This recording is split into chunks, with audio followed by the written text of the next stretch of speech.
Mental health might seem like an odd topic for a Toolbox talk, but in fact, thousands of man-hours are lost every year as a result of people not taking care of their mental health.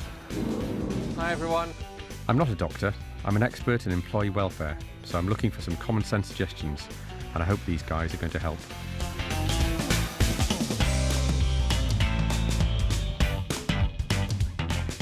So, Friday morning, long week, how's it been? Friday's always a good day, get into the weekend.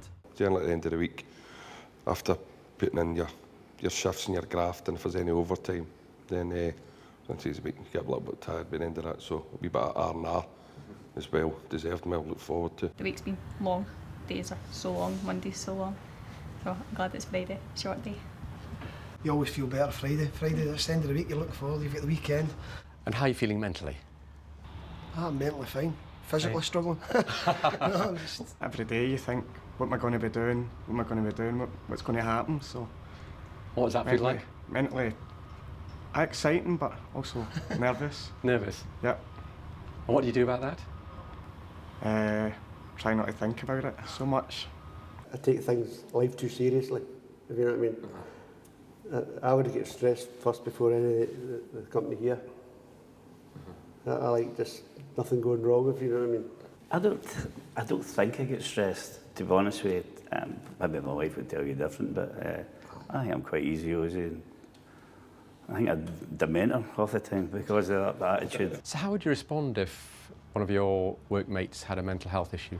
That doesn't make me think any less of them, just try and ask them if you feel they're approachable and see what you can do, if you can give them any advice, if you could.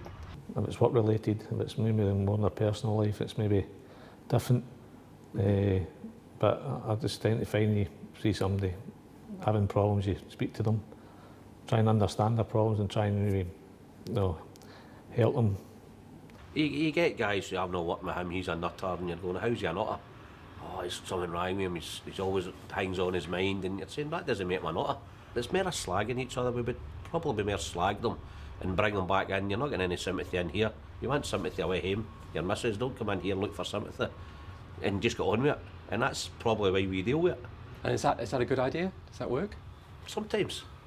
Sometimes it might look as if it's working, but you could be, the guy inside could be going to bits and you'll not know unless they open up to you.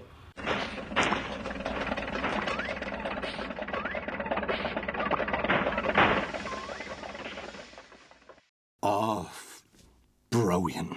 That's all we need. Nah, come on, stick your bun up. Hey, hey. You're totally done in here, my man. When did you last have a break?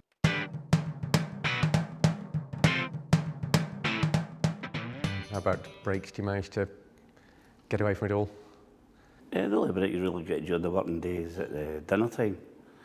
I mean, the type of work we do, it's not as if you can just stand about and if a gaffer comes up and asks you what you're doing, say I'm having a break. Well, that is a no-no. What do you do in your breaks? Just chill, have your cup of tea and have a chat with the boys. And does that feel like a real break? Yeah, it's a break at the same time, yeah, but you get away. Just obviously you need something to eat, but you get away and you're sitting in with the rest of the boys. Some of them are different squads, so then you can have a chat with them. My work's left in here. Try and leave it in here, but how do you? That's a very deliberate act. Oh, I just try to leave it behind you. You know what, we're working 24/7. If you're talking to your missus, she's going, what are you talking about half the time? So you talk to people in the same sort of game as yourself, so you're always in amongst that, even if it's in a pub. You're sitting, how's it on the work today, what's that site like, and what's an ass site like, so it's always there. But it is a way of de-stressing you, because when you're talking about it, you're letting off a bit of steam about somebody that's annoyed the life out of you that day, and you see that get what he was doing today, so you get it out your system, man. I can switch off, but it's hard to. But I want to leave my work at my work and not anywhere. I don't want to take it home and then cause arguments with my family, so I'd rather just leave it here. What do the rest of you do to switch off? Paul, you must do something to switch off completely. Play games on a computer. Really? Not smart, chill. I go fishing. I like to go away. Look, I just go out in the boat and can chill out there all together. There's no noise whatsoever, just relax. Let's talk a bit about exercise. Was someone going to the gym? Who was going to the gym? Somebody's going to the gym. I play five sides. You play five sides? But just... The only exercise I get is walking. I like walking just myself, just wandering about, that clears my head. We've got our own little lock-up. We basically just have loose weights and we go and work out 3 times a week for a couple of hours. And I can forget all about work, I can just shut it off. I like doing the running, the marathons and half marathons, things like that, London and Dublin and things like that. I'm very active, I'm hyper, that's the word I'm looking for, hyper, all the time. I've got to be on the go all the time.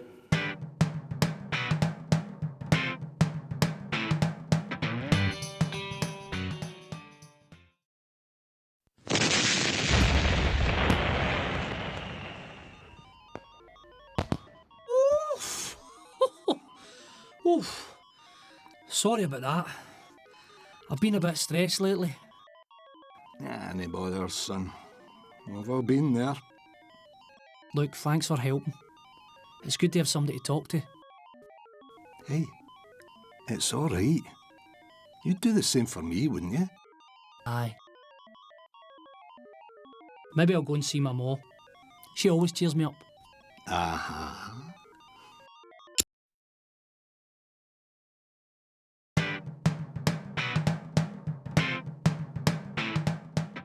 And when was the last time you helped someone out?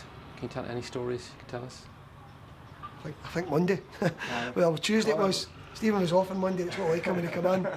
And he had problems at home, it's just relationship thing, but we spoke to him Tuesday.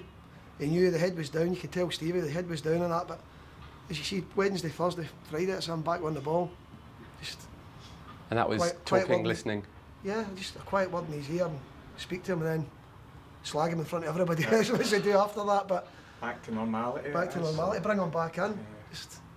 I think you find people will bottle up, well me especially, I'll bottle it up, and it goes on for so long and then just bang, everything just comes together. All the wee things come together and it just, like a volcano, you just erupt and then that's it. Then you have to get back to normality, just back to your friends talking normally, and then as soon as you can start having a laugh and a joke. I wasn't speaking to anybody, I was just quiet and it's not like me. And then everybody asks, how are you? And then that's it, back to the slagging match, back to the banter and work, which gets you through it. And back to the real Stevie? Yep. Uh-huh. And how about friends and family? How often do you see them? Every day. Every day? Yeah. And does that make you feel good? It does, and I can talk to them if I need them. We actually spend more time in here than what we do with our own families. So we talk to each other more than we do with our own families as well, and we share the same problems, issues, the ups and the downs that everybody else has in life. Your kids, a lot of time people go home, it's more the kids than the wife. You know? The wife's running the mill, you get her every day, you usually get the grief off her when you get in, but the weekend you get the same every time. She comes up, daddy, like cuddles. Even if it's a game of football on the telly, phone a couple, just go, instead of sitting watching the house yourself, go down to the pub and watch it. Even if you're not bevving, you're still in amongst everybody getting a laugh and a carry on. So if your team's playing well. Obviously Colin doesn't want to talk about football, you know what I mean? And it can be stressful.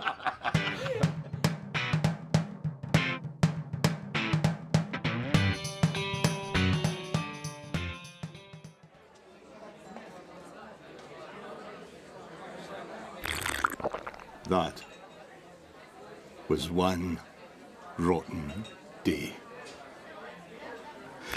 One really, totally rotten day. Rotten. Really, totally, absolutely rotten. Ugh.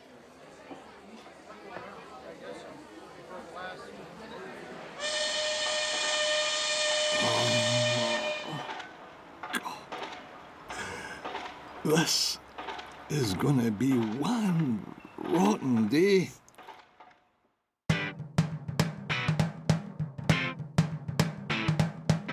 So let's talk about food. And what do you have for breakfast? Nothing. Always buying. Breakfast, just a cup of tea and a biscuit in the morning. We generally get our tea break 10:30, 11 o'clock. And it's breakfast. Whether it be sandwiches you bring or you use the canteen. I'll say what sort of mood you're in, but it's hard to describe what sort of mood makes you go neat. But there's just mornings when you go, oh, I need a fry up. There's other mornings I can sit and get my cornflakes and that's alright, you know. I think once a week, you're allowed to blow it once a week. You know, the fry up once a week, I think. Try and eat a regular, balanced diet, as you say, but you're allowed to blow it once a week. I don't feel abstaining the whole time. Fry up's comfort food. You know what I mean? Just a wee bit. I don't feel like I'm going to the canteen, sit and get a fry up. Makes you feel a wee bit better. It does me anyway. And later in the day, do you still feel? Does it still make you feel good? Later in the day. I think if you eat what you want, but eat less, well, says me. I don't know. What about drink? You don't drink? Yes, please. How much do you drink and when do you drink? Well, I don't drink during the week, but I do take a drink on a Friday night. I know people out on the site that have a drink most nights, if not every night, but generally myself, it's a night out, and it maybe lucky if it's once a month or less, but I suppose they'll call it binge drinking because we do we go out, we enjoy it, but it's no, we don't have a lot of drink during the week, very rarely. That makes me happy, I would say. I quite enjoy it, I really do. It's my one vice, I would say. I thoroughly enjoy it. We're getting older now, aren't we, mate? We travelled all over Britain when you were a bit younger and you were out bevying every night, but you could work it off the next day. Can't do that now. Just can't handle it like that now. So the hangovers kill me now. And I feel rotten because I'll lie about all day and I feel as if I've lost a day. And that's what sort of puts me off drinking as heavy as what I used to.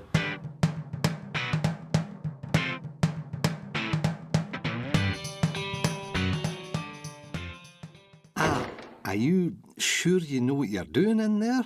Aye, of course I do. Now, just relax.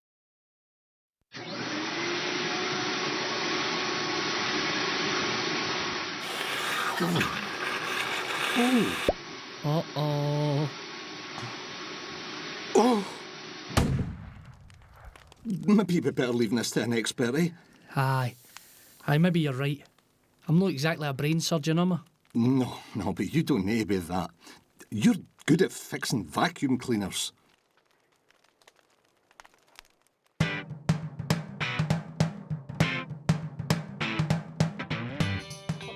Tell us about the things you're really good at, what you love doing.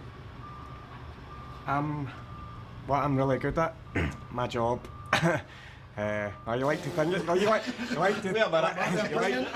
to think you're good at your job. I think we're all good at what we do. I think we're all very understanding people, or we wouldn't take the job as what we're doing. Michaela, how about you? I really love driving, just going drives anywhere. Just Fast? Driving. Fast. No, just relaxing and listening to music and driving, yeah. Well, Colin likes to think he's good at fishing. He thinks going out and spending £700 on a new rod. Is the wee fish going to go, there's a £700 rod out there?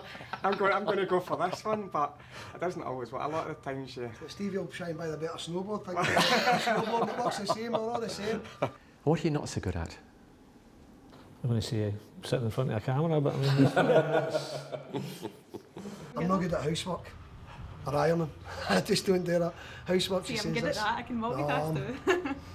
Whereas you find that Stevie will tell you at the site, in my area, I always like it tidy. I've got a bit of phobia, and my wife can't believe it. She says, "How, you know, in the house, I just don't do housework's not my thing." My probably biggest bits, I'm not very good at admitting I'm wrong. You wouldn't believe that, would you? That's my downfall. I'm not very good at hiding my feelings. Definitely not. But it sounds important that you hang on to the things that you know you're good at.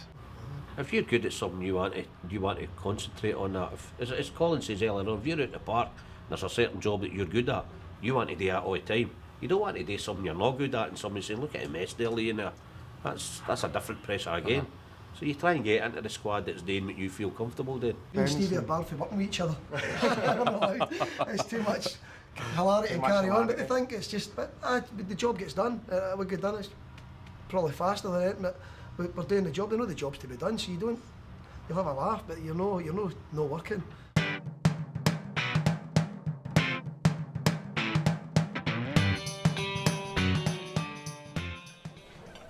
Are you sure you're all right, big man? Yeah, aye. I'm good, all right, I'm good. Oh no. Look out! He's gonna blow! Could I please have a glass of water?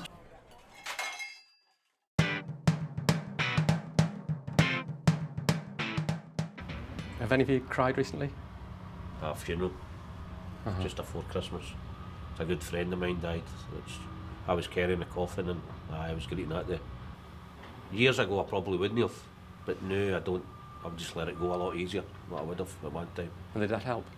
It does help, aye, but I think it's just different attitudes now. At one time, going to a funeral, the woman greeted and the guys didn't. That was just the way it was. But now it's changed. People's moved on. You'll see a lot more males greeting at funerals than what you would ever. I think anyway, personally, and I think that's a good thing. I left my wife last year. It was for a brief moment. I found that very hard. And did crying help you? It was an outlet, but I ended up in such a dark place. I didn't understand why I was crying, because I shouldn't be crying, because I'm a 48-year-old man that works in a shipyard, and I couldn't understand my own emotions. I didn't have a grasp on them. When you came back back to work, you were very open about that, and yeah, because I'm telling you, that shows how open I've been about it. People will come up and ask me now how I'm getting on, how's things. Everybody, whether they admit it or not, if they're themselves or in a group, I would say everybody has a wee greet. Still probably bottle some things up at a film so you don't look stupid greeting in front of a film or something like that. Or something like that. You want a cup of tea? I can't be anywhere to toilet. So letting your emotions show doesn't seem like a sign of weakness anymore, or? It depends where it is. You stand out there and greet on that park, guys are going to say, what is the script of him? And probably half of them would walk away from you because they wouldn't know how to deal with it. Because it would just, that guy's breaking down, stand there running greeting. But the guy might have just had a phone call or something. You don't know until you actually go and talk to them. But I would say, Colin will tell you, he's at the park and all. Probably 75% would walk away from you, run away from you, until somebody actually over and found out what was wrong. They don't know what to say, they don't know how to approach them. You see somebody crying out there, you're just like, what do I say, you know what I mean? At the end of the day, us being out here, we've got to be mentally strong, or got to be big, rough construction work. We've got to be rough and tough, or they're putting life's in danger at the end of the day. Has it ever felt all too much for anyone? Okay, every second day. Nah, not really. Your coping strategies kick in. You never get to that stage. Well, I've never got to that stage where you've just got to say enough's enough. I think we've all got some sort of venting system where we get it out of our system that'll bring you back to a level where it might not be perfect, but we can get on with everything.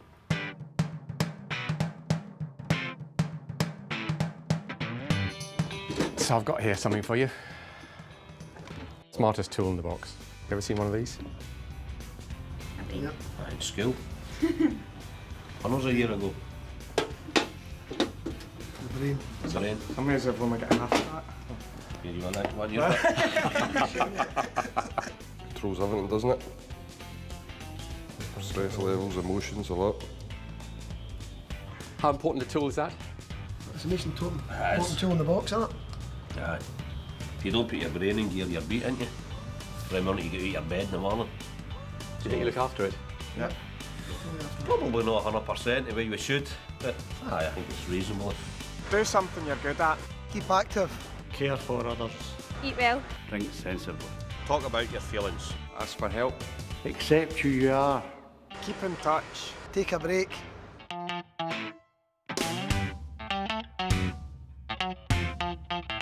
Look after the smartest tool in the box.